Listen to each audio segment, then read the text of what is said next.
और क्या हालचाल। आ जाओ बच्चों, आ जाओ। कैसे हो? हाँ, कैसे हो? कैसे हो? कैसे हो?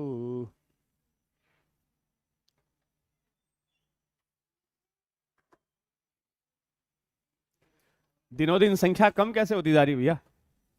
सर्दियों में सिकुड़ते जा रहे हो क्या? सिंक हो रहे हो? Yes sir. कल कहाँ थी तू? कल एब्सेंट थी ना? ओहो। यूपी वासी आए हैं आज। जय श्री राम।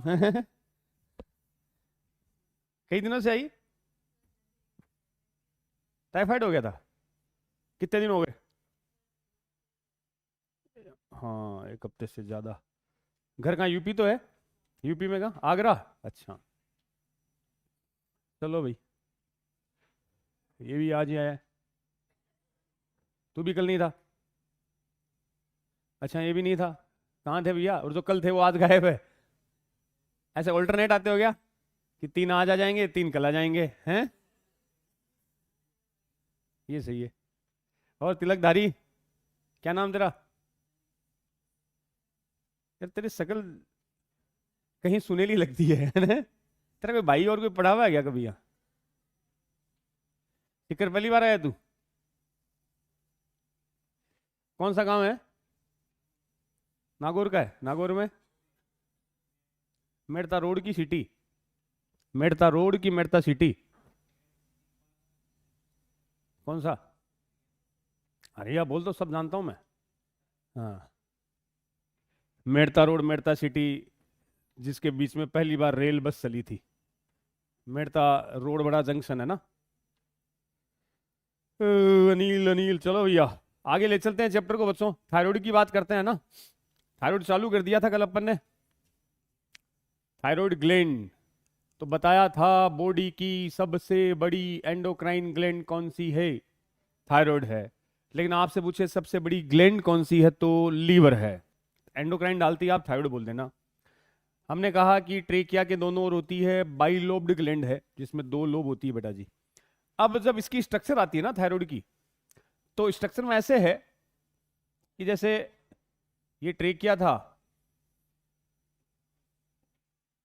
पहले इसको बटरफ्लाई शब्द भी बोलते थे कि बटरफ्लाई जैसी ग्लैंड है, ये दो पंख निकले हुए हैं इसके, और बटरफ्लाई शब्द ग्लैंड। इसमें एम्बेडेड कौन थी? Parathyroid gland. In each lobe बेटा जी, ऐसे थायराइड की लोब में ऐसे कुछ गोल गोल स्ट्रक्चर होती है जिनको नाम देते हैं फोलाइकल्स, ऑल्सो कॉल्ड एसिनाई। फोलाइकल्स और एसिनाई। फोलाइकल और एसिनाई। ये तो पैराथायरॉयड थी, है ना? तो पैराथायरॉयड तो अलग है। ये जो गोल गोल स्ट्रक्चर है बेटा जी, दैट्स कॉल्ड फोलाइकल्स। ये थायराइड के फोलाइकल्स है। इनको एसिनाई बोलते हैं। इन्हीं फोलाइकल्स में मैं अगर फोलाइकल की स्ट्रक्चर आपको बताऊं, ये रहा एक फोलाइकल, ये रहा एक फोलाइकल। मतलब ये तो है थायराइड की लोब। ये कौन सी ग्लैंड है? Parathyroid gland. और लोब के अंदर ये जो छोटी छोटी स्ट्रक्चर है, दैट्स कॉल्ड फोलाइकल्स और एसिनाई। यही थायराइड की यूनिट कहलाती है। अब होता क्या है, इन फोलाइकल्स के अंदर ही बेटा जी वो हार्मोन रिलीज होता है। कौन सा? थायराइड का मेन हार्मोन कौन सा है? थायरोक्सिन।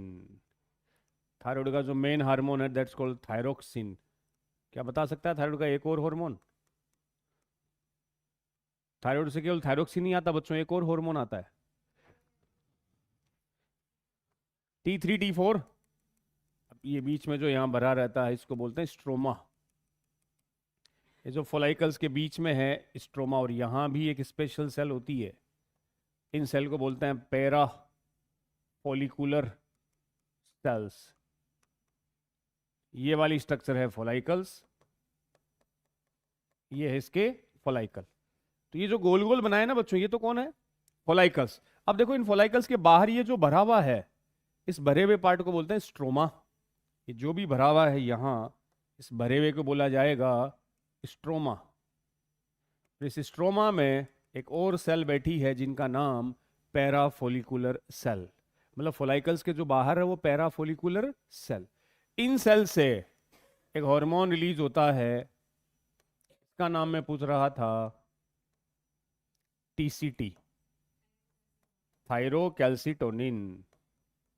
थायरोकैल्सिटोनिन मतलब ठीक आप कहते हो सर थायराइड ग्लैंड से थायरोक्सिन आता है, बिल्कुल सही बात है। एक और हार्मोन आता है थायरोकैल्सिटोनिन। हमें ध्यान रखना है ये थायरोकैल्सिटोनिन आता किससे है? Parafollicular cell. ये सेल्स फॉलिकल्स के अंदर है कि बाहर है? बाहर है सर। बाहर जो भरा हुआ है वो स्ट्रोमा, उसमें बैठी है पैराफोलिकुलर सेल, जहां से एक दूसरा हार्मोन टीसीटी, थायरोकैल्सिटोनिन, नाम में देखो कैल्शियम आ रहा है, मतलब ये अपनी बॉडी में किसको मेंटेन करने में हेल्प करेगा? कैल्शियम को, ब्लड में कैल्शियम को। और जो मेन हार्मोन थायरोक्सिन है वो यहां आता है, ये रहा। ये जो फॉलिकल्स है यहां बनाया जाएगा किसको? थायरोक्सिन को। तो थायराइड ग्लैंड में दो लोब है, लोब के अंदर ये छोटी छोटी फॉलिकल्स है। ये दो पैराथायराइड ग्लैंड है, वो तो कल अपन ने बात कर ली थी बैक साइड में। और फॉलिकल्स के बाहर जो भरा हुआ है वो स्ट्रोमा है, और उसमें कौन सी सेल है? पैराफोलिकुलर, वहां से आएगा टीसीटी। और फॉलिकल्स की जो सेल है ये रिलीज करती है थायरोक्सिन। तो थायरोक्सिन तो अंदर है और टीसीटी इसके बाहर है। आपने जब टिश्यू वाला चैप्टर पढ़ा था बेटा जी, वहां ग्लैंड्स के बारे में कुछ आया था टिश्यू वाले चैप्टर में। ग्लैंड्स किसकी बनी होती है? कौन सी एपिथीलियम? क्यूबोइडल एंड कोलुमनर दोनों होती है, क्यूबोइडल भी और कोलुमनर भी।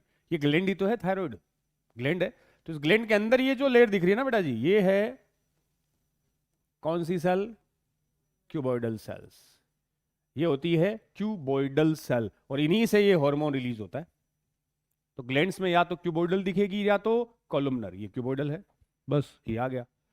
अब इन दोनों हार्मोन्स की बात कर लेते हैं। पहले मैं थायरोक्सिन की बात करता हूं, फिर हम बात करेंगे थायरोकैल्सिटोनिन की। तो हार्मोन्स ऑफ थायराइड ग्लैंड, और ये बीच में जोड़ने वाली स्ट्रक्चर को क्या नाम दिया था कल? इस्थमस। इसको हमने कहा था सर नॉन ग्लैंडुलर होता है, इससे कोई हार्मोन रिलीज नहीं होगा। हार्मोन इन फॉलिकल्स के अंदर या पैराफोलिकुलर सेल्स के थ्रू। चलो अब हार्मोन्स की बात करें तो थायराइड से कौन कौन से हार्मोन्स आते हैं बेटा जी? तो दो हार्मोन्स है, उसमें पहला मैं बता रहा हूं थायरोक्सिन। फर्स्ट जो हार्मोन है इसका थायरोक्सिन, और दूसरा हार्मोन अपन बात करेंगे टीसीटी, बोले तो थायरोकैल्सिटोनिन। थायरोकैल्सिटोनिन। थायरोक्सिन की बात करता हूं, इसमें एक अमाइनो एसिड होता है टायरोसिन प्लस आयोडीन। कल लिखाया था ना टायरोसिन। अरे एक तो ट्रिप्टोफेन बताया था तुम्हें। मेलेटोनिन किससे बनता है? ट्रिप्टोफेन से। और थायरोक्सिन किससे बनता है? टायरोसिन। एमाइनो एसिड और साथ में कौन आएगा? आयोडीन। याद करो, आयोडीन की डेफिशिएंसी से गोइटर, गोइटर में स्वेलिंग कहाँ आती है? एक्चुअली वो गला नहीं सूजता, वो सूजता है थायराइड ग्लैंड, क्योंकि गले में थायराइड ही तो है। थायराइड स्वेलिंग करेगी तो गला भी सूज जाएगा, उसको गोइटर बोलते हो। तो थायराइड को जब कौन ना मिले, रूस जाती, मुंह फुला ले। मुंह फुलाता तो अपा थायराइड को मुंह फूल गया, मतलब फूलने से गला सूज गया, उसी को क्या कहा? गोइटर। क्योंकि थायराइड को क्या चाहिए? आयोडीन। और जब आयोडीन मिलेगा तभी वो क्या बना पाएगी? थायरोक्सिन। तो अगर बॉडी में आयोडीन की डेफिशिएंसी होगी ना तो ये हार्मोन नहीं बन पाएगा। अब इसमें कितने आयोडीन है, कितने आयोडीन के मॉलिक्यूल है, उस बेस पर T1, T2, T3 और T4 ये चार टाइप के होते हैं। थायरोक्सिन के कितने टाइप है? चार। T1 का मतलब आयोडीन एक, इसमें आयोडीन के मॉलिक्यूल दो, इसमें तीन, इसमें चार। तो अपने को ये दो देख लो, एनसीईआरटी में लास्ट के दो दिए मैं। T3 का नाम है try iodo thyronine. Try iodo thyronine, नाम से देख लो कितने आयोडीन होंगे? तीन। और T4 को बेटा जी बोल देना tetra iodo thyronine. Tetra iodo thyronine. और एक्चुअल में टेट्रा वाला ही थायरोक्सिन होता है। जो आप बोलचाल में थायरोक्सिन बोलते हो ना, वो किसकी बात कर रहे हैं अपन? T4 की। तो T4 वो है जिसमें आयोडीन के कितने मॉलिक्यूल होंगे? 4। T3 जिसमें आयोडीन कितने होंगे? 3। नाम ही ट्राई है, इसको मैं क्या कहूंगा? टेट्रा। और टेट्रा वाला ही क्या कहलाया? थायरोक्सिन। तो इन जनरल जो थायरोक्सिन वर्ड यूज करोगे, मतलब उसमें कितने आयोडीन होंगे? 4 मॉलिक्यूल आयोडीन चाहिए थायरोक्सिन को। TCT है, ये बिना आयोडीन के होता है, विदाउट आयोडीन। मतलब घुमा दे क्वेश्चन, तुमसे पूछे कि कोई थायराइड का ऐसा भी हार्मोन है क्या जो बिना आयोडीन के बनता हो? तुम सोचो सर, थायराइड के तो हार्मोन को आयोडीन चाहिए। चाहिए, लेकिन किसको चाहिए? इसको। टीसीटी में आयोडीन की रिक्वायरमेंट नहीं है। अगर आयोडीन कम भी है, उसके बनने पर कोई इफेक्ट नहीं पड़ेगा, इसके बनने में उसका रोल होता है। चलो पहले मैं T4 के फंक्शन बता देता हूं, थायरोक्सिन क्या करता है। कई प्यारे प्यारे काम करता है, यहीं लिख दूं चलो। T4 के फंक्शन। T4 तुम ही बताओ, देखे थायरोक्सिन के करे। बीएमआर बढ़ाता है। Do you know about BMR? Basic metabolic rate. Basic metabolic rate को इंक्रीज करता है। और ये बेसिक मेटाबॉलिक रेट क्या होती है? मेटाबॉलिज्म का मतलब एनर्जी प्रोडक्शन। आपको काम करने के लिए पर डे कितनी एनर्जी चाहिए, वो मिनिमम एनर्जी जो तुम्हें एक दिन के लिए रिक्वायर्ड होती है, वही क्या है? बीएमआर। तो खाना खाया, उस ग्लूकोज को सेल में हमने ब्रेक किया, क्या लिबरेट हुई? एनर्जी। तो वो मेटाबॉलिज्म से जो एनर्जी बनी, तो थायरोक्सिन एनर्जी बढ़ाता है ताकि हम काम कर पाए, तुम्हें एनर्जी मिल सके। थायरोक्सिन का काम, ये आरबीसी प्रोडक्शन को भी बढ़ाएगा। जब आरबीसी बढ़ेगी तो सोचो, O2 का ट्रांसपोर्टेशन, तो सेल को ज्यादा O2 मिलेगी। O2 ज्यादा मिलेगी तो फूड का ब्रेकडाउन ज्यादा, तो एटीपी प्रोडक्शन भी ज्यादा। तो मैंने कह दिया, थायरोक्सिन एनर्जी प्रोडक्शन को बढ़ाता है। बॉडी में एनर्जी, हीट बढ़ाएगा, एनर्जी प्रोडक्शन बढ़ाता है। थायरोक्सिन मेंस्ट्रुअल साइकिल को रेगुलेट करता है। फीमेल में मेंस्ट्रुअल साइकिल को रेगुलेट करने वाला कौन? थायरोक्सिन। तो कल बच्चों पीनियल बॉडी में भी तो बोला था अपन ने, पीनियल बॉडी भी मेंस्ट्रुअल साइकिल को रेगुलेट करती है, बट वो उसका हेल्पर का काम था। प्राइमरी कंट्रोल किसका है? तो अगर थायरोक्सिन में डिस्टरबेंस आ जाए तो मेंस्ट्रुअल साइकिल इरेगुलर हो सकती है। उसके लिए मेन रेस्पॉन्सिबल कौन है? Thyroxine. Regulate menstrual cycle. Thyroxine इसके अलावा और भी कुछ काम करता है। बॉडी की फिजिकल ग्रोथ, मेंटल ग्रोथ, दोनों पे इफेक्ट डालता है। फिजिकल एंड मेंटल ग्रोथ दोनों को स्टिमुलेट करेगा। दिमाग और फिजिकल ग्रोथ दोनों को बढ़ाने वाला कौन? थायरोक्सिन। याद करो, कल एक ग्रोथ हार्मोन आया था। ग्रोथ हार्मोन कहां से आया? पिट्यूटरी से। अगर उसकी कमी हो गई तो इस पर इफेक्ट पड़ेगा। दिमाग पे उसका कोई इफेक्ट? मान लो कोई बंदा है जिसकी उम्र 25 साल है, लेकिन हाइट उसकी अभी भी 3 फुट है, 4 फुट है, हाइट नहीं बढ़ पाई, हो गया वो 30 साल का, लेकिन दिमाग उसका सही है, नॉर्मल है, दिमाग डेवलप है, मतलब बावड़ा नहीं है, केवल हाइट क्या रह गई? कम। तो किसकी डेफिशिएंसी हुई होगी? ग्रोथ हार्मोन की। अगर बच्चों थायरोक्सिन की डेफिशिएंसी हो जाए तो फिजिकल के साथ साथ मेंटली भी वीक रहेगा, आईक्यू नहीं होगा, बावड़ा रहेगा। मतलब हाइट भी कम है और बावड़ा सा है, उसका मतलब गड़बड़ किसने की होगी? थायरोक्सिन ने। केवल फिजिकली वीक है, मेंटली नॉर्मल है, तो डेफिशिएंसी किसकी रही होगी? ग्रोथ हार्मोन की। तो ग्रोथ का मेंटल डेवलपमेंट पर असर नहीं होता, इसका होता है। इसलिए ये ज्यादा इंपॉर्टेंट है, इसेंशियल है। तभी तो एनसीईआरटी लिखती है, अगर प्रेगनेंसी में मां के अंदर आयोडीन की कमी हो जाए, प्रेगनेंसी में मां के अंदर आयोडीन की कमी, तो जो फीटस डेवलप हो रहा है पेट के अंदर, उसकी ग्रोथ पर एडवर्स इफेक्ट पड़ता है। और एडवर्स इफेक्ट में ये पड़ेगा, उस फीटस की फिजिकल और मेंटल ग्रोथ नहीं होगी, वो बच्चा फिजिकली और मेंटली वीक होगा, उसका आईक्यू कम होगा, स्टंट ग्रोथ, ड्वार्फ रह गया। और उस सब के लिए एनसीईआरटी ने एक वर्ड दिया है, क्रेटिनिज्म। आइंस्टाइन ने उनको बोला है क्रेटिनिज्म। कब? प्रेगनेंसी में मां में किसकी कमी हो जाए? आयोडीन की। आयोडीन की कमी का मतलब ये हार्मोन सिंथेसाइज नहीं होगा, तो जो बच्चा है वो फिजिकली मेंटली क्या होगा? वीक। उसका आईक्यू होगा कम, डीफ म्यूटिज्म, गूंगा बहरा, एबनॉर्मल स्किन, ये सारे सिम्टम है किसके? क्रेटिनिज्म के। अभी आगे डिसऑर्डर में देख लेंगे। तो मेन रोल है बच्चों किसको बढ़ाना? बीएमआर को। साथ में क्या बढ़ाता है? आरबीसी, एनर्जी प्रोडक्शन करेगा, मेंस्ट्रुअल साइकिल कंट्रोल करेगा, और बंदे की फिजिकल और मेंटल ग्रोथ के लिए भी जरूरी है कौन सा हार्मोन? Thyroxine, T4। कई इंपॉर्टेंट फंक्शंस कंट्रोल करना है। वो इलेक्ट्रोलाइट बैलेंस में भी हेल्प करता है, वाटर और इलेक्ट्रोलाइट बैलेंस में भी रोल है इसका। आयन सोर को बैलेंस भी करवाता है, इलेक्ट्रोलाइट बैलेंस में भी हेल्प करता है। ठीक है, नेक्स्ट अपन टीसीटी पे आऊं उससे पहले इसके कुछ डिसऑर्डर देख लो। डिसऑर्डर की दो ही कंडीशन होती है ना बच्चों, या तो सिक्रीशन नॉर्मल से कम हो जाए, कम को तो क्या कह दो? हाइपो। तो किसकी कमी हो गई? थायरोक्सिन की। या सिक्रीशन नॉर्मल से क्या हो गया? ज्यादा। ज्यादा है तो मैं बोल दूंगा हाइपर। T4 का मतलब किसकी बात कर रहे हैं अपन? थायरोक्सिन की। तो जब सिक्रीशन कम हुआ, बच्चों में कम हुआ, तो क्रेटिनिज्म डिजीज का नाम है। एडल्ट स्टेज में कम हुआ तो मिक्सोडीमा।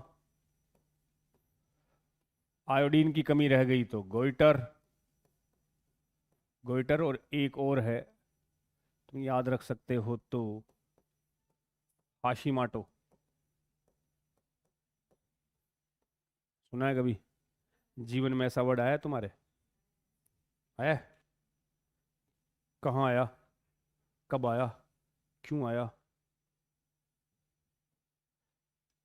ये सब हाइपो से है, कमी से। अब क्रेटिनिज्म बेटा जी कब होगा? चाइल्डहुड स्टेज में। अरे माँ में जब आयोडीन की कमी होगी तो वो जो बच्चा है, मतलब चाइल्डहुड स्टेज में। अगर बचपन में ही कमी हो जाए तो उस सिचुएशन को क्या कहेंगे? क्रेटिनिज्म। तो हाइट फिजिकली मेंटली क्या रह गया? वीक। मिक्सोडिमा, अगर वो डेफिशिएंसी कब हो रही हो? एडल्ट स्टेज में। पिट्यूटरी में भी तो लिखाया था मैंने मिक्सोडिमा, लेकिन वहां मैंने बोला था पिट्यूटरी मिक्सोडिमा। ये केवल मिक्सोडिमा है जो थायरोक्सिन की कमी से होता है ड्यूरिंग एडल्ट स्टेज।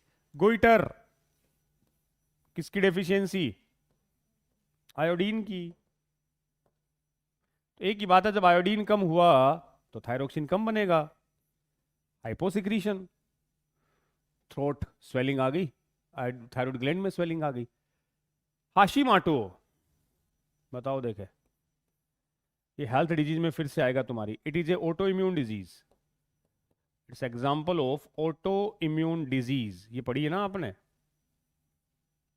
हैं? अरे पढ़ी है, कैसे नहीं पढ़ी? वो लोकोमोशन मूवमेंट में नहीं आएगा rheumatoid myasthenia gravis. Myasthenia gravis क्या है? Auto immune. ऑटो इम्यून का मतलब जब अपना इम्यून सिस्टम अपने ही ऑर्गन्स के अगेंस्ट मोर्चा खोल दे कि इन्हीं को खत्म करो। वैसे तो इम्यून सिस्टम का काम है बाहर से आए हुए को मारना। कई बार इम्यून सिस्टम अपना ऑर्गन्स की गेल पड़ गयो, अगर वो एनएमजे को खत्म कर दे तो माइस्थेनिया ग्रेविस। और 12th के हेल्थ डिजीज में नाम सुना ना आपने? Rheumatoid arthritis. रूमेटोइड आर्थराइटिस वो भी बेटा जी क्या है? और जब अपना इम्यून सिस्टम थायराइड ग्लैंड के पीछे पड़ जाए तो वो क्या कहलाता है? Hashimoto. It's example of auto immune. अपना इम्यून सिस्टम अपने ही ऑर्गन्स को मारना स्टार्ट कर देगा, इसमें वो किसके पीछे पड़ गया? थायराइड ग्लैंड के। तो बचपन में कमी क्रेटिनिज्म, एडल्ट में कमी myxoedema, deficiency of iodine goitre, और it's example of auto immune disease. एक चीज बताइए बेटा जी, जब सिक्रीशन कम हो रहा ना हाइपो, तो जैसे एडल्ट स्टेज की बात करूं मैं, 30-40 साल के बाद सिक्रीशन कम हुआ, तो एक लाइन में बताना बॉडी वेट पर कोई इफेक्ट पड़ेगा? उसके लिए एक चीज ये भी समझो, ये क्या कर रहा है? ये देखो एनर्जी बढ़ा रहा है ना, तो इसका काम है प्रोटीन, फैट और कार्बोहाइड्रेट के मेटाबॉलिज्म को बढ़ाता है, ब्रेकडाउन को बढ़ाता है। मतलब प्रोटीन फैट कार्बोहाइड्रेट को तोड़ेगा तभी तो एनर्जी बनेगी। इनको तोड़ेगा तो बॉडी में एनर्जी के लेवल को बढ़ाता है, प्रोटीन फैट और कार्बोहाइड्रेट को तोड़ के एनर्जी रिलीज करवाता है। अब सोचना कि भैया थायरोक्सिन की डेफिशिएंसी हो गई तो बॉडी वेट पर कोई इफेक्ट बढ़ेगा कि घटेगा? सोचो। बढ़ेगा, क्योंकि थायरोक्सिन फैट को तोड़ रहा था। अब थायरोक्सिन का मतलब फैट टूटेगा नहीं तो बॉडी में जमा होगा, और जब फैट जमा होगा तो वेट बढ़ेगा। तो मिक्सोडिमा एडल्ट स्टेज में बॉडी वेट क्या होता है? बढ़ता है। ओबेसिटी, मोटापा। फिजिकली वीक बोल सकता हूं मैं, लेकिन थुलथुला शरीर, क्योंकि फैट ने बॉडी में डिपॉजिट होना है। होता तो उसको तोड़ रहा था ये तो, लेकिन टूट नहीं रहा तो डिपॉजिट होना है। और जब हाइपर सिक्रीशन हो थायरोक्सिन का, इसको एक नाम भी देते हैं हाइपोथायरॉयडिज्म। हाइपोथायरॉयडिज्म, सॉरी हाइपर है क्या, हाइपर थायरॉयडिज्म, ये सिचुएशन कहलाएगी हाइपर थायरॉयडिज्म, जब बॉडी में थायरोक्सिन का लेवल नॉर्मल से क्या आ जाए, ज्यादा। और इसकी एक डिजीज आपकी एनसीईआरटी देती है, पीवाईक्यू में पूछा हुआ भी है, grave disease, also termed as exophthalmic goitre. Exophthalmic goitre, exophthalmic goitre, PYQ का क्वेश्चन भी है। जब सिक्रीशन नॉर्मल से क्या हो जाए, ज्यादा, बिल्कुल लास्ट में दे रखा है, ग्रेव या एक्सोप्थैलेमिक गोइटर। इसमें होता क्या है बच्चों, नाम है डिजीज का ग्रेव डिजीज, एक्सोप्थैलेमिक गोइटर। ऑप्थेलेमो, किन बोलो, ऑप्थेलेमोलॉजिस्ट की को डॉक्टर, आंख को, आई स्पेशलिस्ट। आई स्पेशलिस्ट को क्या बोलते हैं, ऑप्थेलेमोलॉजिस्ट। तो देखो नाम क्या लिखा मैंने, एक्सोप्थैलेमिक गोइटर, ऑप्थेलेमिक, एक्सो बाहर आना, मतलब हाइपर सिक्रेशन से ऐसा आंखें होती बड़ी बड़ी और लगता है जैसे क्या आ गई बाहर, कोर्निया बाहर के बाद चमची गालो और सीधी बाहर निकले होगी।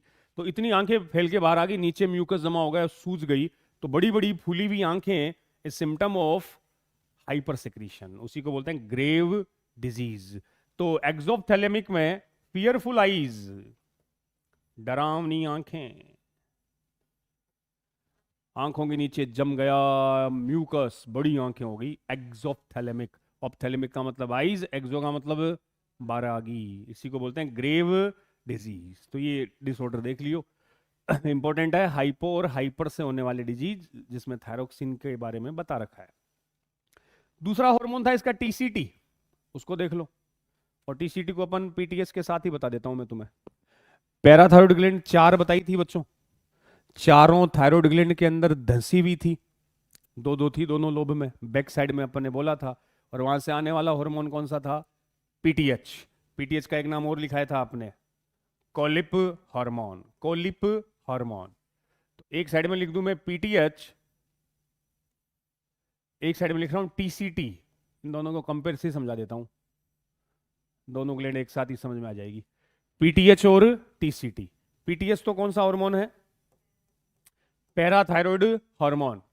इसका सोर्स आपसे पूछे कि पीटीएच कहां से आता है, तो बोल देना कौन सी ग्लैंड से, पैराथायरॉयड ग्लैंड से। टीसीटी का सोर्स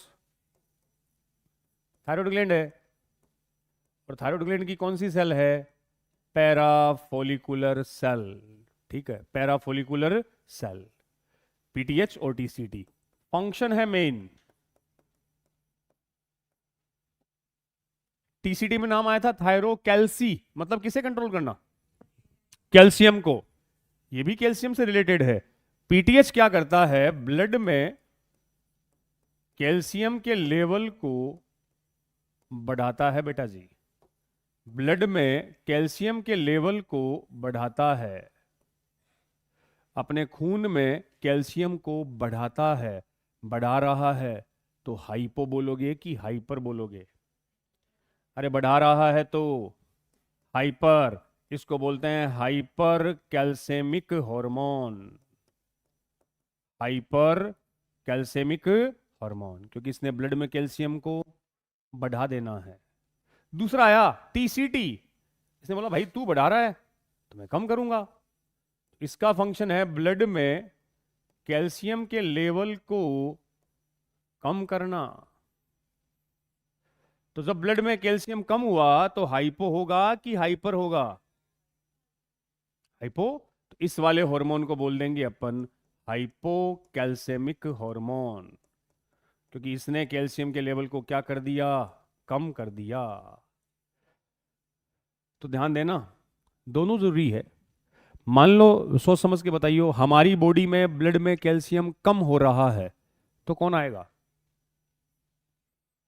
मान लो कैल्शियम का ये लेवल है, इस लेवल में चाहिए कैल्शियम आपको, कैल्शियम का लेवल बॉडी में कम हो रहा है तो कौन आएगा? पीटीएच आएगा, फिर से कैल्शियम को बढ़ा देगा। जरूरत से ज्यादा कैल्शियम हो गया तो कौन आया? टीसीटी, उसने लेवल कम कर दिया। मतलब मिलके कैल्शियम को क्या करते हैं?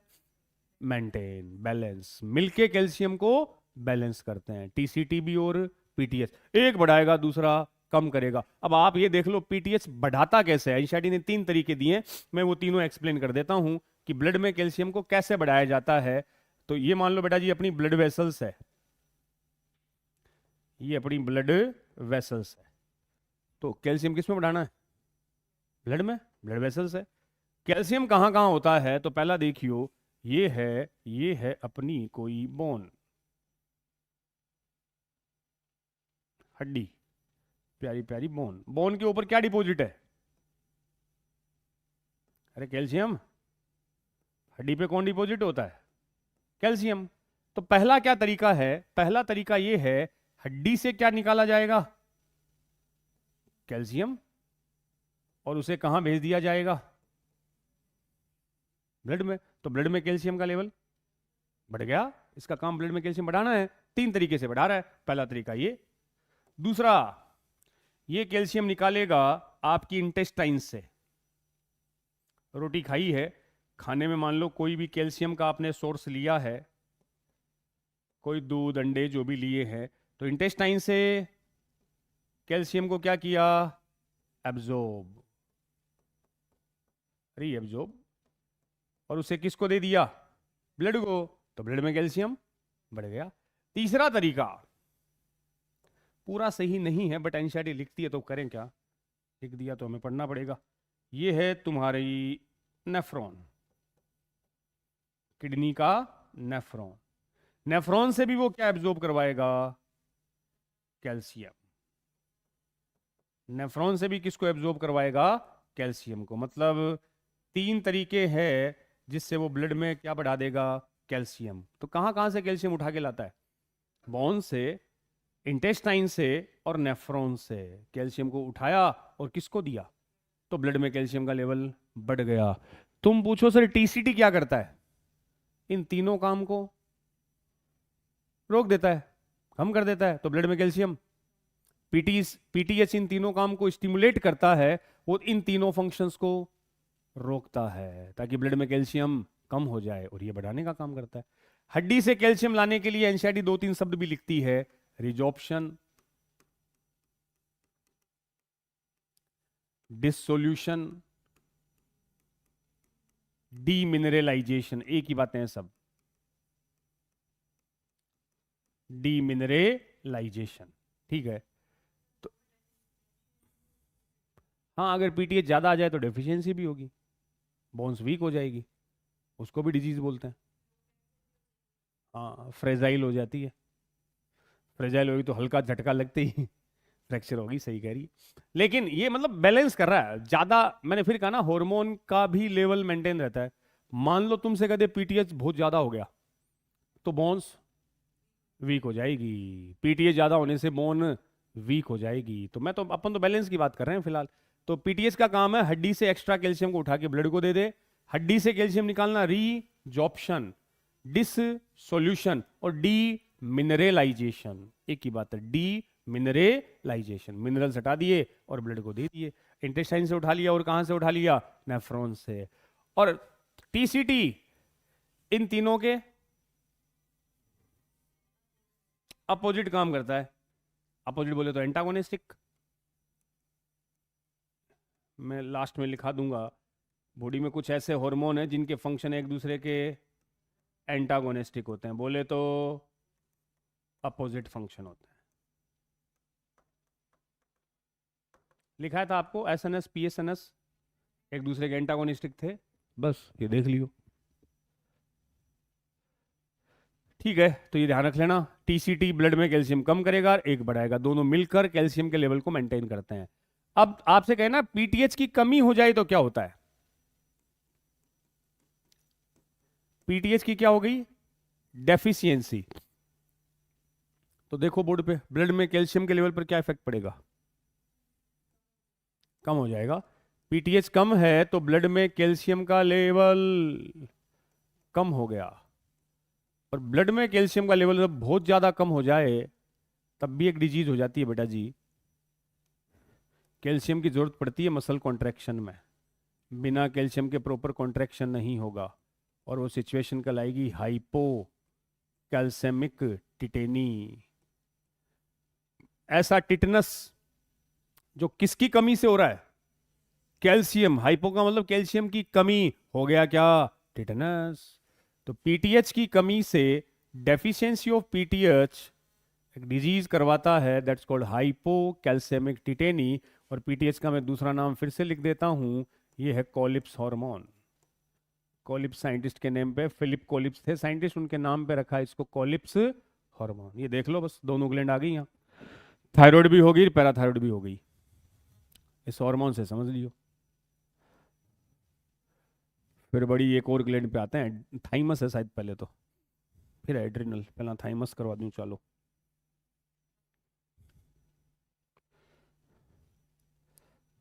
Dissolution, demineralisation, resorption. थायरोक्सिन के क्वेश्चन बनते हैं बेटा जी, वो लो आईक्यू वाला, कि अगर प्रेगनेंसी के टाइम प्रेग्नेंट वुमन में आयोडीन की डेफिशिएंसी है तो, ये लिखा है एनसीईआरटी में, देख लो।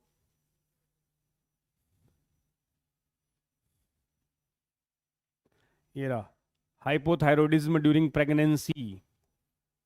हाइपो का मतलब deficiency, during pregnancy cause defective development and maturation of the growing baby leading to stunt growth. उस कंडीशन को क्या बोला है? क्रेटिनिज्म। ये बच्चा मेंटली क्या होगा? वीक। मतलब इसका आईक्यू, इंटेलिजेंट क्वेश्चन का मतलब आईक्यू क्या होगा? कम, दिमाग का लेवल कम होगा। Abnormal skin deaf and mutism का मतलब होता है गूंगा बहरा, गूंगा बहरा भी हो सकता है। एडल्ट वुमेन में अगर हाइपोथायरॉयडिज्म है तो मेंस्ट्रुअल साइकिल को इरेगुलर कर देगा, तो मेंस्ट्रुअल साइकिल के कंट्रोल में भी इसका रोल है। एक जगह लिखा बेटा, ये तो चलो ये आ गई। एक लिखा अगर थायराइड ग्लैंड में नोड्यूल्स हो जाए, आप ऐसे समझियो किसी भी ग्लैंड में अगर नोड्यूल हो जाए, नोड्यूल का मतलब ट्यूमर, किसी भी ग्लैंड में अगर क्या हो जाए? ट्यूमर, कैंसर मान लो, किसी भी ग्लैंड में अगर ट्यूमर हो गया, गांठें बन गई, तो सोच के बताओ उस ग्लैंड से हार्मोन का सिक्रीशन बढ़ेगा कि घटेगा? क्यों? क्योंकि कैंसर का मतलब number of cell, division fast हो गया तो नंबर ऑफ सेल, सेल बढ़ गई तो सिक्रीशन भी। तो यहां तो थायराइड का लिखा है बेटा जी, आपसे किसी भी ग्लैंड के बारे में पूछ ले कि फलानी ढिमकानी ग्लैंड में नोड्यूल हो गया, ट्यूमर हो गया, कैंसर हो गया, तो सिक्रीशन हार्मोन का बढ़ जाएगा। मतलब हाइपो कंडीशन होगी कि हाइपर होगी? हाइपर होगी, सिक्रीशन बढ़ेगा। तो कहीं ढूंढो, इसमें लिखा हुआ तुम्हें दिख जाएगा, कहाँ है? ड्यू टू कैंसर, आई तो यही तो है। थायराइड ग्लैंड, और due to development of nodule of the thyroid gland the rate of synthesis and secretion of the thyroid hormone is increase. तो नोड्यूल कैंसर से लेवल बढ़ जाता है। ये गोइटर की बात आ गई।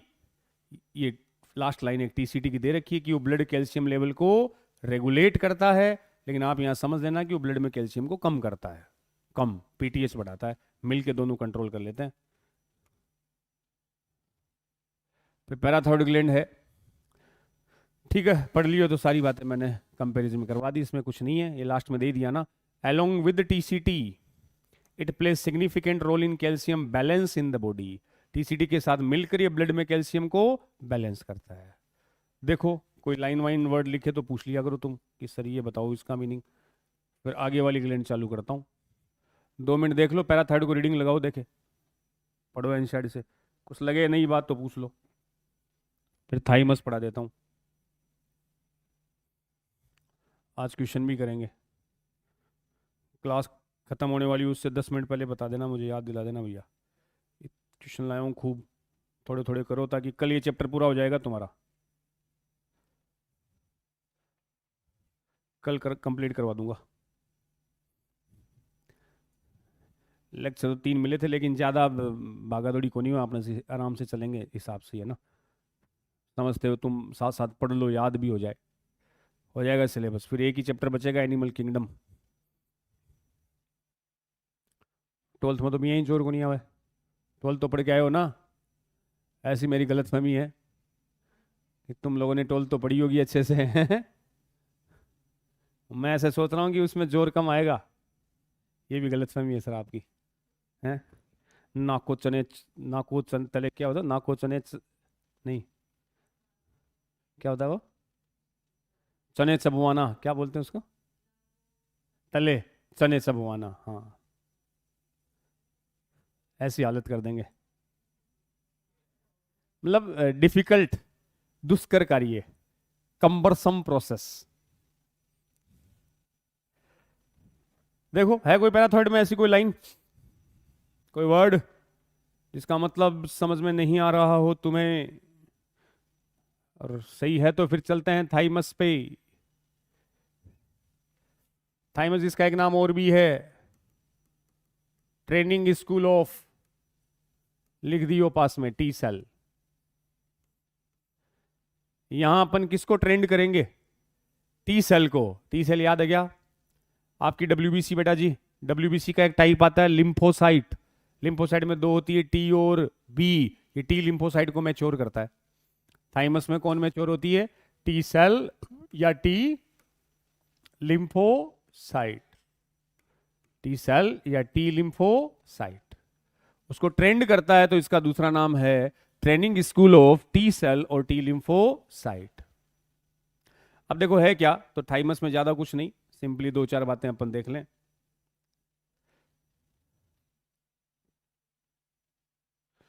थाइमस में बच्चों, जो थाइमस ग्लैंड है, थाइमस जो ग्लैंड है, एक तो इसकी पोजीशन ध्यान रखो तुम, कहां पे होगी, ये अपनी कौन सी बोन है, स्टर्नम, इसके नीचे, स्टर्नम के बेनेथ द स्टर्नम, इसके नीचे पीछे कौन सी ग्लैंड है, थाइमस। थाइमस एक ऐसी ग्लैंड है जो रिलेटेड है, या इससे एक हार्मोन आएगा, थाइमस से आने वाले हार्मोन को बोलते हैं थाइमोसिन, और ये पेप्टाइड नेचर का हार्मोन है। पेप्टाइड समझते हो क्या, प्रोटीन वाले, अमाइनो एसिड के बीच कौन सा बॉन्ड होता है, पेप्टाइड बॉन्ड। तो प्रोटीन नेचर का हार्मोन है, हार्मोन का नाम है थाइमोसिन। वो था थायरोक्सिन, ये है थाइमोसिन, जो कहां से आता है, थाइमस से। थाइमस, इस हार्मोन का फंक्शन है, मेन रोल है मैच्योरेशन ऑफ टी सेल्स। कौन सी सेल को मैच्योर करेगा, टी सेल को। पता है ना, बॉडी फ्लूइड में आई थी ऐसी बातें कुछ। तुम्हारा ब्लड कहां बनता है, ये आरबीसी डब्ल्यूबीसी, और कहां बनती है, बोन मैरो में। यहां मान लो ये भरा पड़ा है कौन, बोन मैरो। तो बोन मैरो में हर टाइप की सेल बनती है, उसमें से एक सेल है मान लो डब्ल्यूबीसी, और डब्ल्यूबीसी में भी बेटा जी है लिम्फोसाइट। मैं ग्रीन कलर में बना दूं, ये मान लो कौन सी सेल है, डब्ल्यूबीसी की भी लिम्फोसाइट।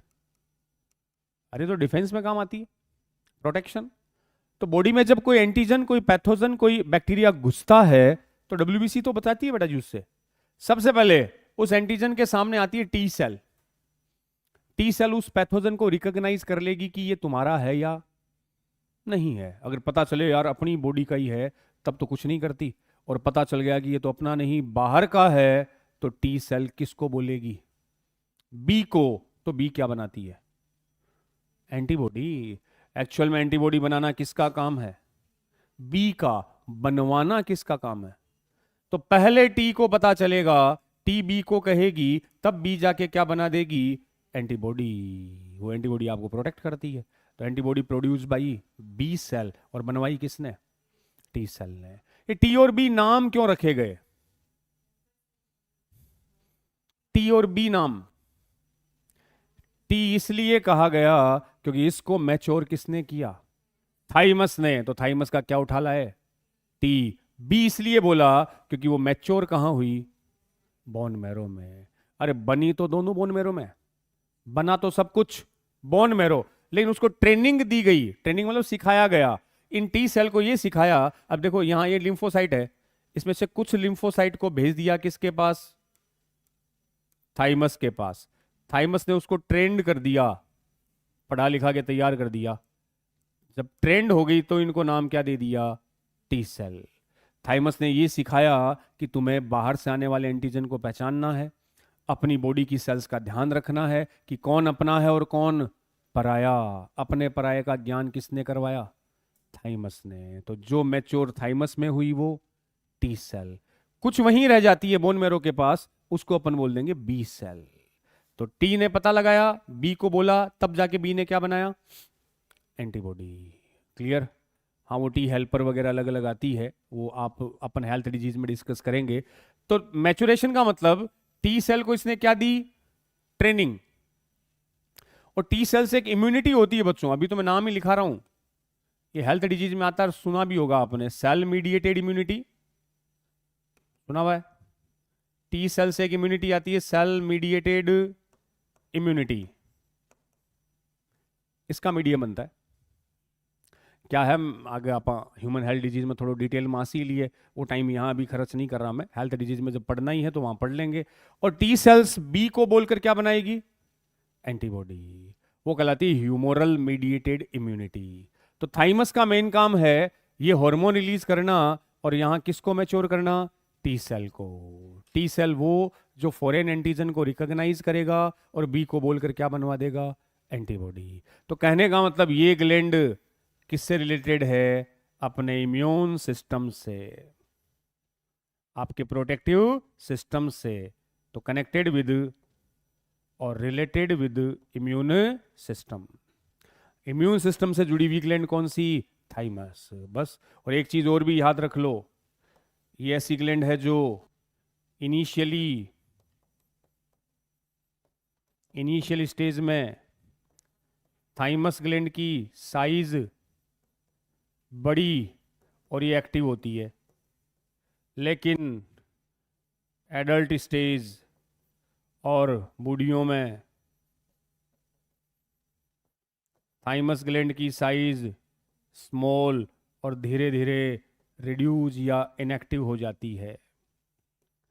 तो थाइमस बॉडी की ऐसी ग्लैंड है, ये हेल्थ डिजीज में लिखी हुई बात है, जो इनिशियली साइज में लार्ज होती है, एक्टिव होती है, बट एडल्ट स्टेज तक आते आते इसकी साइज, और बूढ़ियों ओल्डीज में तो एकदम छोटी हो जाएगी, इनएक्टिव हो जाएगी।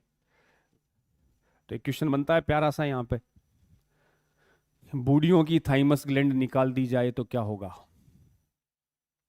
If thymus gland remove from oldies then what will happen?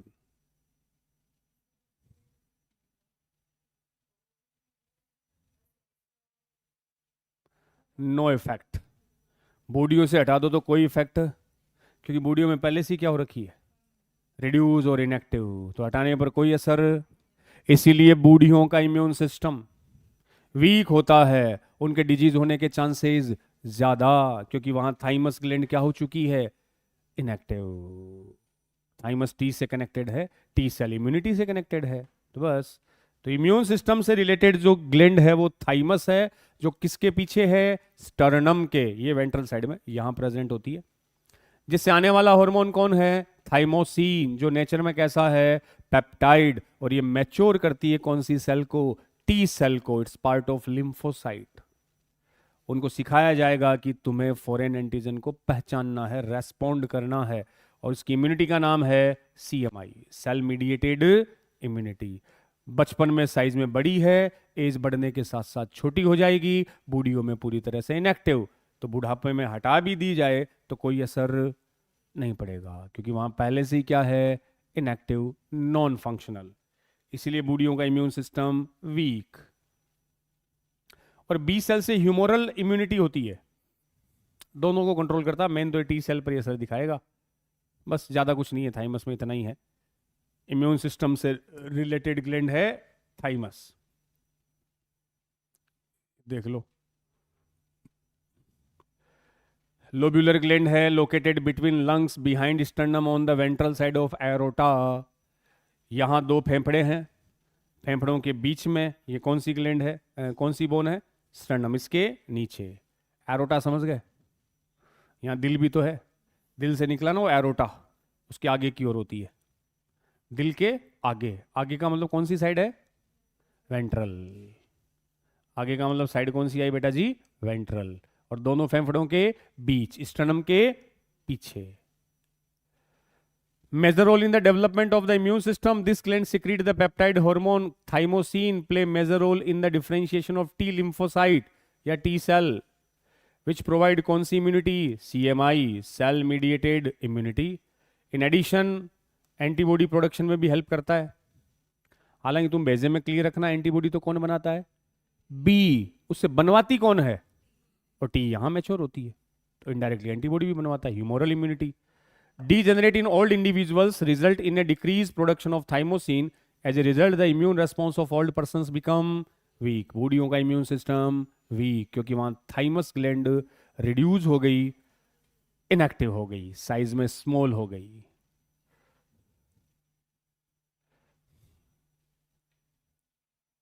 और तुम्हें कुछ आइडिया हो तो बच्चों, एक ऑर्गन ट्रांसप्लांटेशन आता ना हेल्थ डिजीज में, जब कोई ऑर्गन, जैसे किडनी दूसरे की लगा रहे हैं अपन, तो अपना बॉडी उसको जल्दी से एक्सेप्ट कौन घोचे करता है उस किडनी के, सीएमआई। रिजेक्ट सीएमआई तो करती है।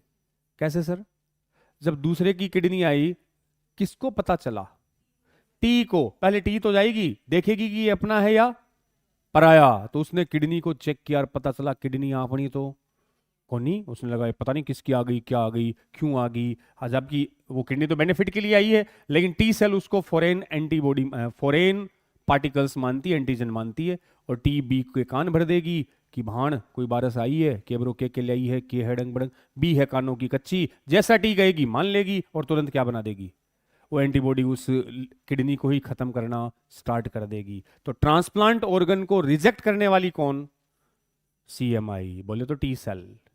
इसीलिए एक हेल्थ डिजीज में तुम्हें एक क्वेश्चन मिलेगा हाइपोथेटिकल, हाइपोथेटिकल क्वेश्चन है कि बचपन में अगर थाइमस ग्लैंड निकाल दी जाए, बचपन में थाइमस ग्लैंड निकाल दी जाए, तो ऑर्गन ट्रांसप्लांटेशन पर कोई इफेक्ट पड़ेगा, वो टिपिकल होगा, डिफिकल्ट होगा, कि सक्सेसफुल होगा, सक्सेसफुल, क्योंकि उसके घोचे कौन कर रही थी, टी सेल को किसने मैच्योर किया था, ये ट्रेनिंग किसने दी थी उसको कि ये बाहर का है, ये अपना है, थाइमस, तो थाइमस को हटाई दिया तो उसको ट्रेनिंग मिली ही नहीं, तो अब ट्रांसप्लांट क्या हो सकता है, सक्सेसफुल। वो अलग बात है, इम्यून सिस्टम वीक हो जाएगा। तो क्वेश्चन हाइपोथेटिकल है, ये प्रैक्टिकली ऐसा नहीं है, बन जाते हैं क्वेश्चन। चलो अगली ग्लैंड पे आते हैं बच्चों, नेक्स्ट हेडिंग डालना, एड्रिनल ग्लैंड की बात करता हूं। एड्रिनल, एड्रिनल जिसको बोला जाता है, कहां होती है ये, किडनी के ऊपर, एक नाम और है इसका, सुप्रा रीनल ग्लैंड।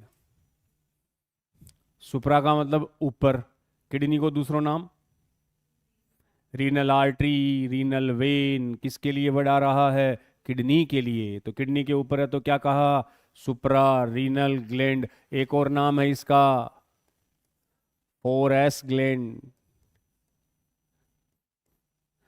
एड्रिनल को ही बेटा जी बोला जाता है 4S ग्लैंड। क्यों बोला जाता है अभी समझ लेंगे। 4S, एक एस होता है शुगर, एक एस का मतलब किसको कंट्रोल करती है, शुगर को। एक एस का मतलब सॉल्ट, एक एस का मतलब स्ट्रेस, एक का मतलब सेक्सुअल एक्टिविटी। इन सब में किसका रोल है, एड्रिनल का। इनके फंक्शन कहीं ना कहीं आएंगे, sugar, salt, stress, sexual activity. कौन कंट्रोल कर रहा है, एड्रिनल। कैसे, अभी फंक्शन में बीच बीच में आती रहेगी बातें, इससे कई बार बोल देते हैं इसको 4S gland of body, 4S gland of body. और सुप्रारीनल क्योंकि किडनी के ऊपर, ये रहा, ये आपकी किडनी, किडनी के ऊपर टोपी जैसी ग्लैंड होती है बेटा जी, एड्रिनल। और एड्रिनल के कितने पार्ट होते हैं, 2 पार्ट हो गए। जो सेंट्रल वाला है वो तो, अरे किडनी के भी 2 पार्ट है ना, मेडुला और पेरिफेरल पार्ट कौन सा होता है? कॉर्टेक्स। कौन सी ग्लैंड है? एड्रिनल। किडनी में कहाँ है? ऊपर। ये अपनी किडनी जिसका दूसरा नाम रीनल, और ये सूसू के लिए कौन सी ट्यूब आ रही है? यूरेटर। तो किडनी के ऊपर बैठी है कौन सी ग्लैंड? Adrenal gland. और किडनी और एड्रिनल ग्लैंड के बीच में से फैट की लेयर भी डिपॉजिट होती है। तो एड्रिनल ग्लैंड के दो पार्ट है, कॉर्टेक्स और मेडुला। ये डायग्राम दिया है एनसीईआरटी में, और फिर पास में एक ऐसा सा डायग्राम भी बना रखा है।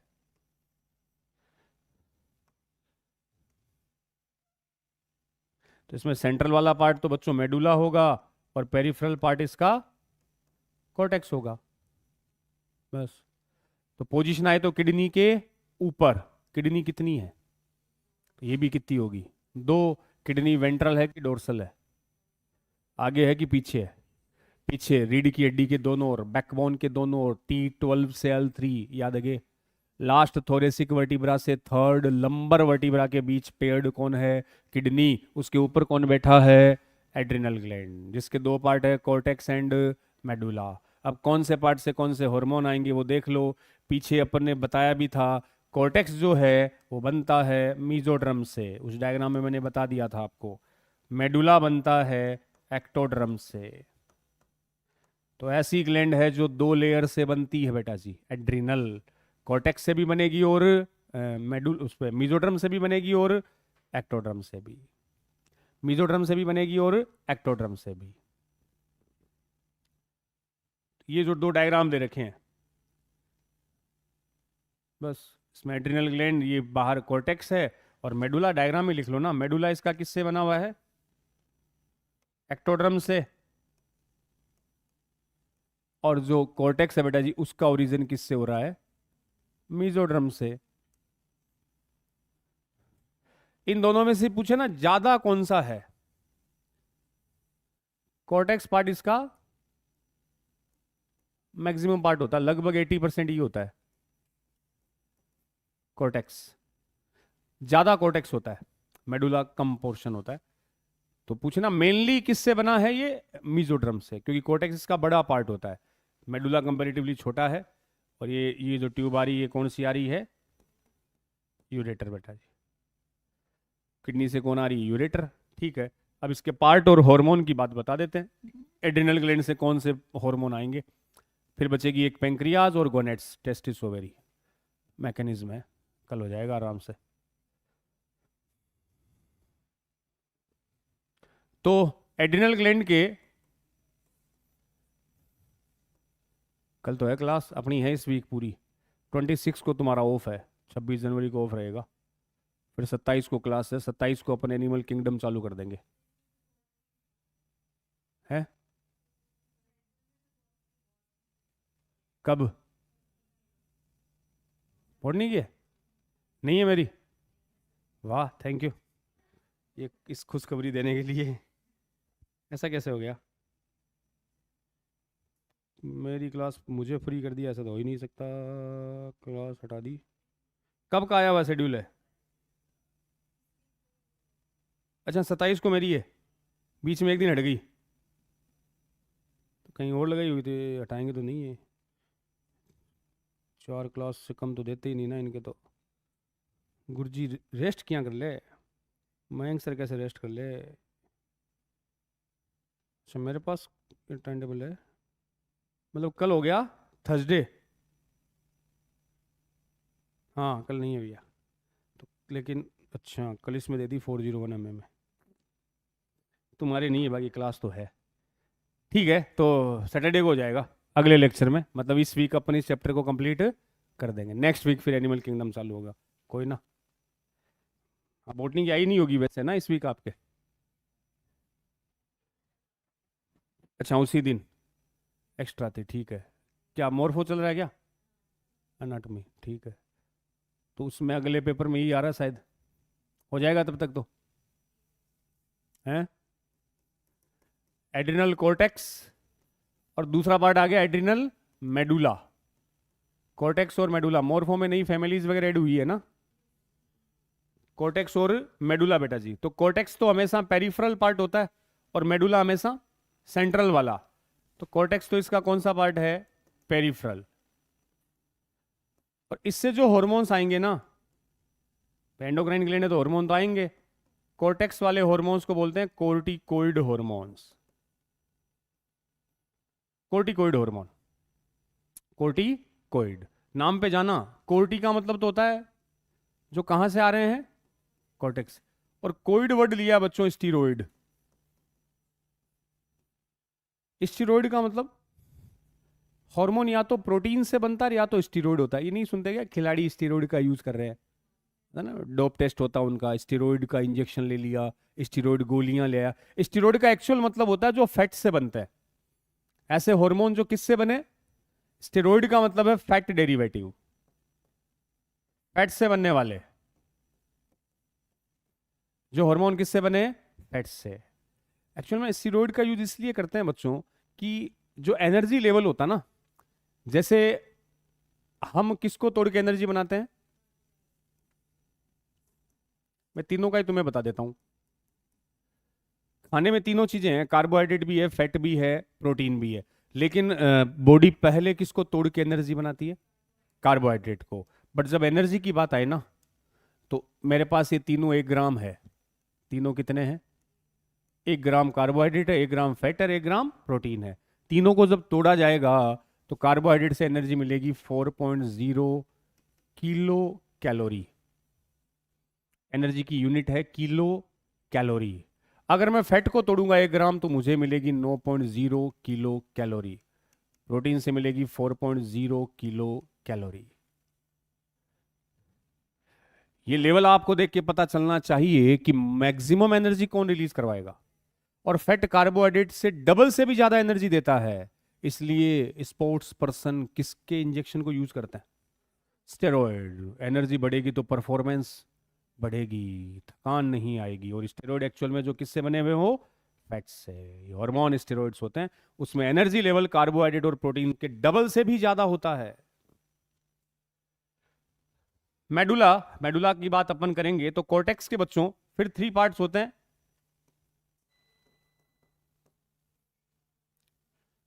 मेडुला पे तो बाद में आएंगे। 3 पार्ट है कॉर्टेक्स के।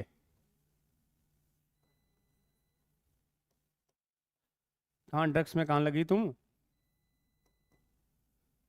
हैं? क्या कर रहे हो, ड्रग्स की तरफ क्यों इन्फ्लुएंस हो रहे हो, हैं? क्या विचार है? एनर्जी लेवल कैसे बढ़ाया जाए सर, है? जोना ग्लोमेरुलोसा ऐसे तो मत बढ़ाओ कम से कम। पैसिकुलेटा, लास्ट रास्ता ही बचा सर, है? और बाकी सारी उम्मीदें हमारी। उसके लिए मैं दूसरी गोलियां बता दूंगा, है अपने पास कई गोलियां, बता दूंगा मैं। मुझे भी एक्सपेरिमेंट करने हैं। मुझे भी चेक करना उन गोलियों के कोई साइड इफेक्ट तो नहीं है। सर एक्सपेरिमेंट तो चूसे और बंदरों पे होता है, तुम कम हो गया। हाँ, तो देखते हैं कुछ गोलियां लगी हैं। चेक करेंगे आप पे। ये मतलब इल्यूजन होते हैं, हेलुसिनोजन ड्रग्स जितने भी है ना, वो शॉर्ट टाइम के लिए तुम्हें खुशी देंगे, झूठी खुशी, euphoria, false feeling of happiness.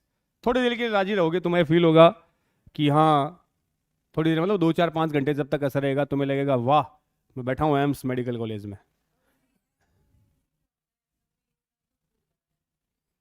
Alcohol लेने से क्या होता है, क्या होता है भाई? या नहीं पता? किसी को नहीं पता, तो मुझे क्यों पूछ रहे हो? ऐसा कहते हैं कि अल्कोहल लेने से इंसान दुख भूल जाता है। अच्छा, ऐसा सही है कि अल्कोहल लेने से दुख भूल जाता है?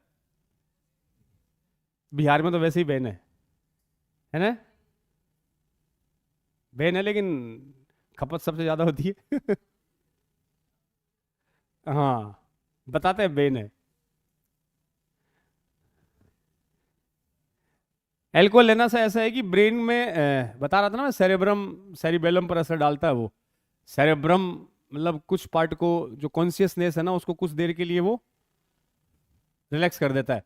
जो सोचने वाला पॉइंट है, थिंकिंग वाला है, जिसको ज्यादा सोच के तुम डिप्रेस होते हो, उस एरिया को कुछ टाइम के लिए रिलैक्स कर देगा। गोलियां भी आती ना, बताऊंगा तुम्हें, ड्रग्स वाले चैप्टर में कुछ गोलियां आती है, बारबिटूरेट आती है, वो तो नींद ला देती है।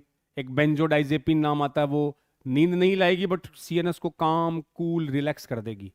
जो थिंकिंग वाला एरिया है, उसी से तुम ज्यादा सोच सोच के डिप्रेस होते हो, तो कुछ देर के लिए सोचना ही बंद हो जाएगा। तो अपने को ऐसे फील होगा रिलैक्स, कोई टेंशन ही नहीं है जीवन में, क्योंकि टेंशन तो सोचने से होती है, वो भुला देगा कुछ टाइम के लिए। नुकसान है, आज ही चालू कर देगी। नुकसान है, जिस हिसाब से पूछ रही है, ये सोच रही है कब क्लास ऑफ हो, कब शाम हो। नहीं, सारी उल्टी चीजें अभी नहीं भैया, अभी तुम्हारी सही एज नहीं है। ग्लोमेरुलोसा, फेसिकुलेटा और रेटिकुलेसिस, तीन पार्ट है, इनको सीक्वेंस में याद रखियो। जीएफआर नुकसान ही है, लीवर खत्म कर देता है, लीवर डैमेज करता है, ब्रेन पर इफेक्ट पड़ता है, धीरे धीरे एडिक्शन होता है। तो एक दो बार तो आप हो सकता है खुशी रिलैक्स फील कर रहे हो, वाह टेंशन ही नहीं हो रही, लेकिन धीरे धीरे ब्रेन का सोचना ही खत्म कर देगा।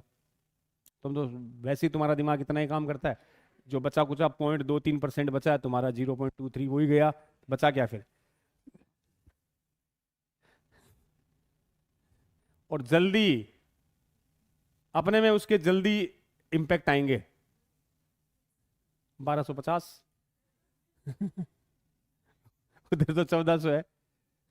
मान लो दोनों का रिडक्शन स्टार्ट हुआ एक साथ, तो पहले किधर खत्म होगा सर? घूम फिर के वहीं आ गए सर आप।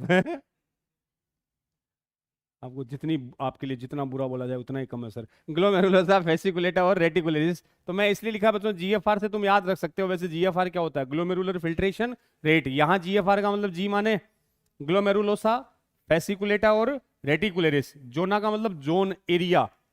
कोर्टेक्स के भी तीन पार्ट है, ग्लोमेरुलोसा, फेसिकुलेटा, रेटिकुलरिस। ये सबसे आउटर है सीक्वेंस में जीएफआर, ये तीनों में मिड है और ये इनर है। तो कोर्टेक्स के फिर तीन पार्ट है, एनसीईआरटी में अंदर से बाहर दिए हैं, एक ही बात है, हमने जीएफआर से तुम्हें बता दिया, आउटर टू इनर याद रख लियो।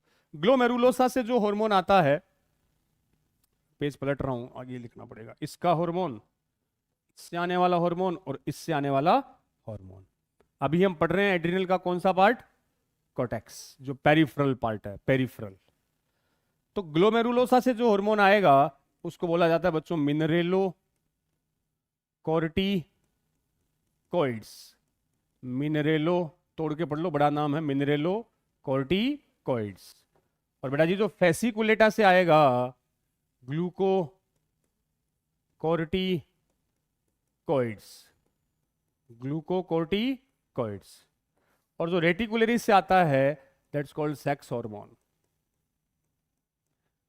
एंड्रोजन, एस्ट्रोजन, वो वगैरह, ये तीनों से। तो तीनों पार्ट है, ग्लोमेरुलोसा से आया मिनरेलो कोर्टिकोइड, उधर से आया ग्लूको कोर्टिकोइड, और उधर से आए सेक्स हार्मोन। मिनरेलो का मतलब ही बेटा जी जो किसको कंट्रोल करेगा? मिनरल्स। कोर्टी का मतलब कहां से आ रहा है? कॉर्टेक्स। और कोइड्स का मतलब नेचर वाइज कैसा होगा? स्टीरॉइड। स्टीरॉइड का मतलब जो किसका बना? फैट का। और मिनरलोकोर्टिकोइड का एग्जांपल एनसीईआरटी ने दिया है एल्डोस्टेरोन। बताने की जरूरत नहीं है, एक्सरीटरी में पढ़ा होगा। एडीएस तो वाटर एब्जॉर्ब करता है, एल्डोस्टेरोन वाटर और आयंस दोनों एब्जॉर्ब करवाता है। ग्लूको का मतलब ग्लूकोज, बोले तो शुगर। कोर्टी का मतलब वही कोर्टेक्स। कोइड का मतलब बेटा जी स्टीरॉइड। इसका एग्जांपल आएगा कोर्टिसोल। कोर्टिसोल। तो पूछेगा ग्लूकोकोर्टिकोइड कौन सा है? कोर्टिसोल है। सेक्स हार्मोन में मेल में आता है बच्चों एक टर्म एंड्रोजन, इसी का एक टाइप होता है टेस्टोस्टेरोन। फीमेल में एस्ट्रोजन, ऐसे दोनों में आता है। अब भेजे में सर सेक्स हार्मोन तो टेस्टिस और ओवेरी से आते हैं, बिल्कुल मेनली तो वहीं से आते हैं, जो एंड्रोजन है वो मेनली कहां से आता है बेटा जी? टेस्टिस से। और एस्ट्रोजन मेनली फीमेल में आता है ओवेरी से। बट एड्रिनल ग्लैंड से भी थोड़ा बहुत रिलीज होता है, थोड़ा बहुत यहां से भी रिलीज होता है। और मैं इन दोनों के फंक्शन तो तुम्हें यही बता दूं, इनका काम है सेकेंडरी सेक्सुअल कैरेक्टर को कंट्रोल करना। जैसे बॉडी हेयर्स की ग्रोथ, प्यूबर्टी के टाइम बॉडी हेयर की ग्रोथ, हेयर में भी जैसे एक्सियल हेयर, सिर के बाल, दाढ़ी मूछ, फेशियल हेयर, और रिप्रोडक्टिव ऑर्गन्स वाले प्यूबिक हेयर्स, इन सब की ग्रोथ करवाते हैं ये वाले हॉर्मोन्स। सेक्स हार्मोन जो कहां से आ रहे हैं? रेटिकुलरिस पार्ट से। वैसे इनका मेन सोर्स है गोनेड, बोले तो टेस्टिस एंड ओवेरी। अब एल्डोस्टेरोन कोर्टिसोल के फंक्शन है, बस मैं बोलूंगा एनसीईआरटी से देख लियो और कुछ नहीं। एल्डोस्टेरोन तो आया हुआ है ना पीछे, इसलिए ध्यान भी रखना है इसका। इसका मेन काम है किसको एब्जॉर्ब करना? सोडियम एब्जॉर्प्शन ही तो था डीसीटी से। थोड़ा बहुत वाटर को भी रीएब्जॉर्ब करवाता है, बॉडी में आयंस को बैलेंस रखने में हेल्प करता है।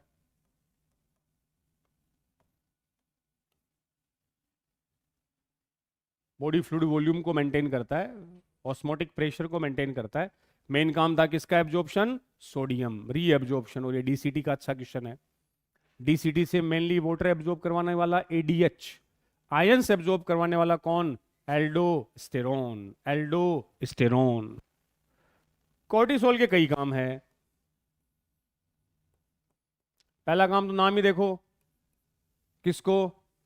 शुगर को। शुगर को मेंटेन करता है। शुगर बोले तो ग्लूकोज। ये ब्लड में ग्लूकोज के लेवल को बढ़ाता है, खून में ग्लूकोज को बढ़ाता है। एक सरल सी भाषा में समझाऊं बेटा जी, आप एक हार्मोन पढ़ोगे पेंक्रियाज से, इंसुलिन। इंसुलिन इकलौता है जो ब्लड में ग्लूकोज कम करेगा। बाकी खूब सारे हार्मोन हो जो ब्लड में ग्लूकोज, चाहे थायरोक्सिन हो, चाहे कोर्टिसोल हो, चाहे ग्लूकेगोन हो, ग्रोथ हार्मोन हो, ये सब ब्लड में ग्लूकोज, केवल इंसुलिन है जो उसको कम करेगा, बढ़ा रहा है। कैसे बढ़ाता है? तो दो तीन टर्म्स है, क्लियर करना उनको। उससे पहले ये हार्मोन आरबीसी भी बढ़ाता है, लेकिन डब्ल्यूबीसी को कम करता है। आरबीसी बढ़ाता है और डब्ल्यूबीसी कम करता है। इसलिए इसका एक फायदा भी है, जब किसी का ऑर्गन ट्रांसप्लांट करते हैं ना, इस हार्मोन को यूज करते हैं। क्यों?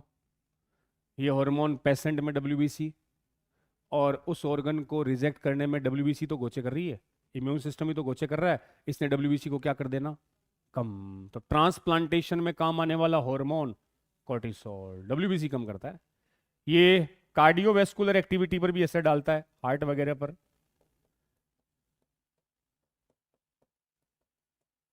एनसीईआरटी ने कहा किडनी फंक्शन से को भी कंट्रोल करता है, हर जगह इसका रोल है। एक्चुअल में जीएफआर बढ़ाता है। यहां जीएफआर का मतलब वही है जो होना चाहिए, ग्लोमेरुलर फिल्ट्रेशन रेट। वो फिल्टर वाली स्पीड उसको बढ़ा देगा। ये तुम्हें इस चैप्टर की समरी में लिखा हुआ मिलेगा, इसलिए मैं कहता हूं एनसीईआरटी की समरी भी पढ़ा करो, कुछ नई बात आ जाती है वहां भी। इस चैप्टर की समरी में लिखा है कोर्टिसोल जीएफआर बढ़ाता है, किडनी फंक्शंस को कंट्रोल करता है, एंटी इंफ्लामेटरी होता है, ब्लड ग्लूकोज बढ़ा देगा, डब्ल्यूबीसी कम करेगा, आरबीसी बढ़ाएगा। अब जो मैं एक बात समझाने चाह रहा हूं बेटा जी, ब्लड में ग्लूकोज कैसे बढ़ाया जाता है? आपको कुछ नाम दिखेंगे, ग्लाइकोजेनेसिस, ग्लाइकोजिनोलाइसिस, ग्लूकोनियोजेनेसिस, 5-6 इसमें भी है, आगे पेंक्रियाज में भी नाम है। तुम तीनों चारों को एक साथ समझ लो ताकि बार बार वो प्रॉब्लम क्रिएट ना करे। मिनरलोकोर्टिकोइड वो है जो किसको कंट्रोल करे? मिनरल्स को। जैसे कौन है? एल्डोस्टेरोन। ग्लूकोकोर्टिकोइड ब्लड में किसको कंट्रोल करेगा? शुगर को। उसका एग्जांपल है कोर्टिसोल। ये हार्ट, कार्डियोवैस्कुलर, किडनी के फंक्शंस को भी कंट्रोल करता है। किडनी में जीएफआर को बढ़ाता है। वो सेक्स हार्मोन है जो सेक्सुअल एक्टिविटी को कंट्रोल करते हैं। अब मैं 2-3 टर्म समझा रहा हूं, देखना इसको। पहले जब डाइजेशन सिलेबस में था तब तो आते ही थे, अब डाइजेशन हट गया, बट यहां दिए हुए हैं तो तुम उसको सही से समझो। हमारे पास ग्लूकोज है। अब बेटा जी जो एक्स्ट्रा ग्लूकोज है वो किस में बदलना है? आपने रोटी खाई, ग्लूकोज बॉडी में एक्स्ट्रा हो गया, जरूरत से ज्यादा ग्लूकोज को क्या किया जाए, निकाल दें बाहर। बापूजी महीने के 1 लाख कमा रहे हैं, घर का खर्चा 20,000 में निकल रहा है, बचे हुए 80,000 मोहल्ले में बांट देंगे? नहीं सर, बैंक में जाके जमा करवाएंगे। तो जितना ग्लूकोज चाहिए उतना तो खर्च हो गया एनर्जी बनाने में, जो बच गया वो बॉडी स्टोर कर लेगी, सूसू के साथ निकालेगी नहीं। अगर सूसू के साथ चला गया तो डायबिटीज हो जाएगा, नहीं होता ना। तो ग्लूकोज किस में कन्वर्ट हुआ? ग्लाइकोजन। ये लीवर में चलती है सारी चीजें, लीवर लार्जेस्ट ग्लैंड, ठीक है, ग्लाइकोजन बन गया। मान लो जरूरत पड़ी, बॉडी में ग्लूकोज किसी दिन कम है, तो स्टोरेज फूड को बोला जाएगा कि भाई क्या बना दे, तो ग्लाइकोजन वापस क्या बना देगा? ग्लूकोज। तो स्टोर कर लो ताकि रिक्वायरमेंट के टाइम काम आ जाए। अब 2 रिएक्शन आ गई, ग्लूकोज से क्या बनना? ग्लाइकोजन, नाम दिया जाएगा ग्लाइकोजेनेसिस। बस इन नामों पे गौर करना, ग्लाइकोजेनेसिस। जहां जेनेसिस लिख दूं बच्चों, उसका मतलब होता है सिंथेसिस, फॉर्मेशन। जहां लिखा हुआ जाए लाइसिस, उसका मतलब होता है ब्रेकडाउन, बनना और टूटना। तो ग्लाइकोजन बन रहा है तो मैंने लिख दिया ग्लाइकोजेनेसिस। दूसरे स्टेप में देखो, ग्लाइकोजन टूट रहा है, इसमें ग्लूकोज में, तो बोल दिया ग्लाइकोजीनोलाइसिस। नाम देखो, ग्लाइकोजन का टूटना। तो रटना ही, समझ के याद करना। ग्लाइकोजेनेसिस का मतलब ग्लाइकोजन का बनना, और ग्लाइकोजीनोलाइसिस का मतलब ग्लाइकोजन का टूटना। तुम रेस्पिरेशन में एक और पढ़ोगे, ग्लाइकोलाइसिस, ग्लूकोज से पायरुविक एसिड बनना, ग्लाइकोलाइसिस, ग्लूकोज टूटेगा 2 पायरुविक एसिड में। ठीक है सर, ओके। ये दोनों तो ध्यान दो, ये भी कार्बोहाइड्रेट है, ये भी कार्बोहाइड्रेट है। मान लो ग्लाइकोजन खत्म हो जाए बॉडी में, ग्लूकोज ग्लाइकोजन खत्म हो गया, अब मुझे ग्लूकोज कैसे बनाना है? अब मेरे पास 2 चीजें हैं, प्रोटीन और फैट। वो तो कार्बोहाइड्रेट है। अगर कार्बोहाइड्रेट था तब तक तो ग्लाइकोजन से कौन बन गया? शरीर में कार्बोहाइड्रेट खत्म हो गया, कोई 10-20 दिन से भूख हड़ताल पे बैठा, आमरण अनशन किए हुए है, खाना ही नहीं खा रहा, तो कार्बोहाइड्रेट खत्म। अब नंबर आएगा फैट और प्रोटीन का। तो ये भी एनर्जी देने में हेल्प करते हैं। कैसे? प्रोटीन टूटेगा एमाइनो एसिड में, फैट टूटेगा फैटी एसिड में। प्रोटीन टूटकर क्या बनाएगा? एमाइनो एसिड, और फैट टूटकर फैटी एसिड। ये जो एमाइनो एसिड और फैट है, ये भी क्या बना सकते हैं? ग्लूकोज। और ग्लूकोज हमें क्या देगा? एनर्जी। तो बेटा जी, एमिनो एसिड और फैट से ग्लूकोज बनना, क्या बन रहा है? ग्लूकोज बन रहा है, मतलब जेनेसिस। क्या बनना? ग्लूकोज का बनना। क्या कार्बोहाइड्रेट से बन रहा है? नहीं सर, वो तो किसी नई चीज से बन रहा है, तो मैं बोल दूंगा ग्लूकोनियोजेनेसिस। वो प्रोटीन से बन सकता है और वो फैट से। प्रोटीन का एमिनो एसिड में टूटना, प्रोटियोलाइसिस। लिपिड या फैट का टूटना, लाइपोलाइसिस। ये 3-4 वर्ड याद कर लिए तो हर जगह जो नाम आएंगे तुम क्लियर कर लेना। यही पैंक्रियाज में बातें आएगी कि भैया ग्लूकोज से ग्लाइकोजन बनाना, बन रहा है तो ग्लाइकोजेनेसिस, ग्लाइकोजन टूट रहा है ग्लाइकोजीनोलाइसिस, कार्बोहाइड्रेट खत्म हो गया तो मैं प्रोटीन और फैट से भी बना सकता हूं। किसी नई चीज से बन रहा है तो लगा दो नियो, नई चीज से बन रहा है तो नियो, ग्लूकोनियोजेनेसिस, ग्लूकोज बन रहा है। प्रोटीन का टूटना, प्रोटियोलाइसिस, फैट का टूटना, लाइपोलाइसिस। अब बस बताऊंगा, वो जो ज्ञान लिखा हुआ वो पढ़ लेना। कोर्टिसोल क्या कर रहा है? ब्लड में ग्लूकोज बढ़ा रहा है, घटा रहा है? देखो पेज पलटो। अरे इंसुलिन ही तो कम करता है, बाकी सब तो बढ़ा रहे हैं। अब बोर्ड पे देखो, ब्लड में ग्लूकोज बढ़ा रहा है, बढ़ा रहा है। तो मैं आपसे पूछूं, बोर्ड पे देखना, उसका काम है ब्लड में ग्लूकोज को, तो कोर्टिसोल इस प्रोसेस पर क्या असर डालेगा? इसको बढ़ाएगा कि कम करेगा? सोचो। कम करेगा, कम करेगा ना, क्योंकि उसको तो ग्लूकोज बढ़ाना है। इस प्रोसेस को बढ़ाएगा ताकि ब्लड में ग्लूकोज बढ़े, इस प्रोसेस को बढ़ाएगा ताकि ब्लड में ग्लूकोज बढ़ जाए, इन दोनों प्रोसेस को बढ़ाएगा। समझ गए? अब अलग से कुछ नहीं लिखाना मुझे। ऐसा हार्मोन जो ब्लड में ग्लूकोज बढ़ाता है वो इसको बढ़ाएगा। Yes sir. इसको बढ़ाएगा, बिल्कुल। इन दोनों को भी बढ़ाता है ताकि ब्लड में ग्लूकोज का लेवल बढ़ जाए। और जब तुम इंसुलिन पढ़ोगे आगे पेंक्रियाज में, वो ब्लड में ग्लूकोज कम करता है, मतलब वो इसको बढ़ाएगा, बाकी सबको कम करेगा। क्लियर है? तो कौन ग्लूकोज बढ़ाए, कैसे, और कौन, ये देख लो, बस हो गया। कोर्टिसोल।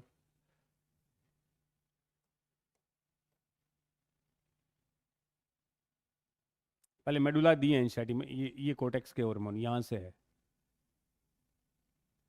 ये लिखा आ जाएगा, glucocorticoid stimulate gluconeogenesis, lipolysis, proteolysis and inhibit cellular uptake and utilisation of amino acid.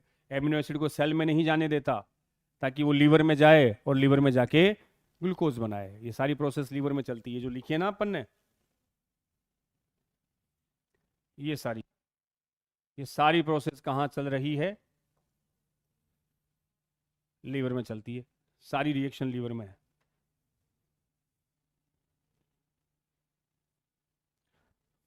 अब एक एड्रिनल मेडुला बच गया। मेडुला में ज्यादा कुछ है नहीं।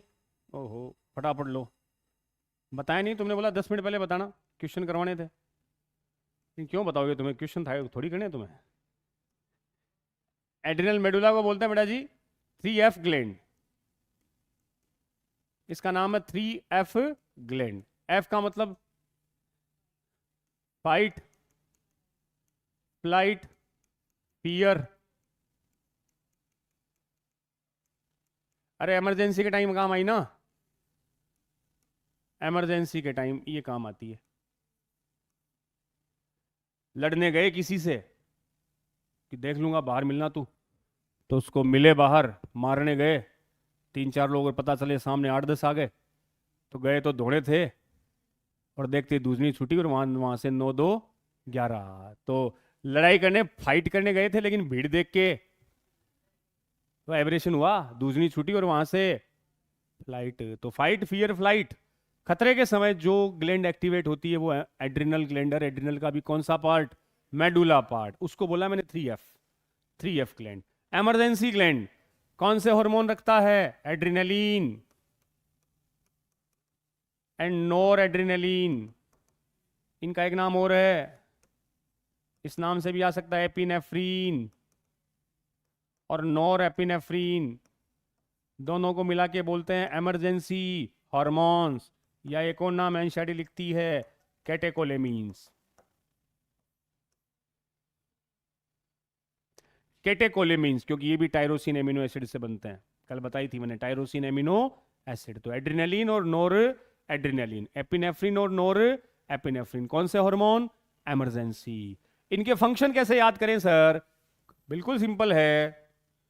कौन से नर्वस सिस्टम के फंक्शन याद करने हैं तुम्हें? सिंपैथेटिक के। जो सिंपैथेटिक के फंक्शन लिखाए थे वो सब इन्हीं के हैं,